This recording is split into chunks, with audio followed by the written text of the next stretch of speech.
سر قرآن پاک کو اس کی سورہ فاتحہ کو دباچہ قرار دینا اور اس کو مضامین میں تقسیم کرنا، اس کی جو ایک کائناتی حقیقت یا جو اس کے اندر ہمیں نظر آتا ہے اس کو محدود کرنا نہیں ہے؟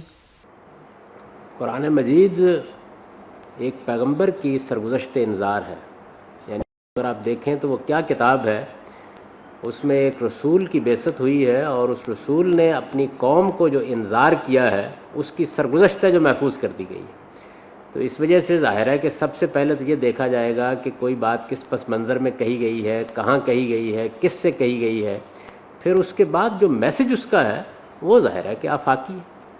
اور کسی کتاب کے اندر جو آفاقی میسج ہونا ہے اس کا یہ مطلب نہیں ہے کہ آپ اس کو اس کے مخاطب سے الگ کر دیں.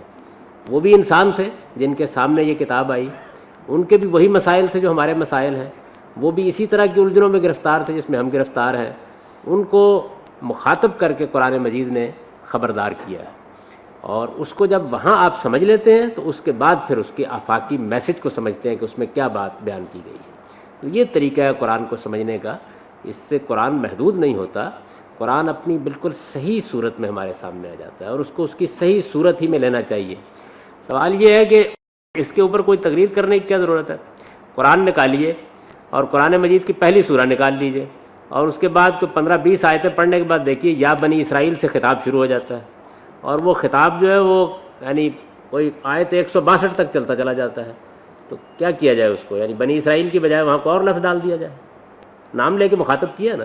تو پہلے یہ سمجھیں گے کہ بنی اسرائیل کو کیا کہا گیا ہے، اس کے بعد یہ دیکھیں گے کہ اس میں ہمارے لیے کیا پیغام ہے. تو قرآن کو سمجھنے کا صحیح طریقہ جو ہے وہ یہی ہے، اور اسی طریقے کے مطابق ہمیشہ سے سلف و خلف کے علماء اس کو سمجھتے رہے ہیں اور اصرار کرتے رہے ہیں کہ اسی طریقے سے اس کو سمجھا جانا چاہیے.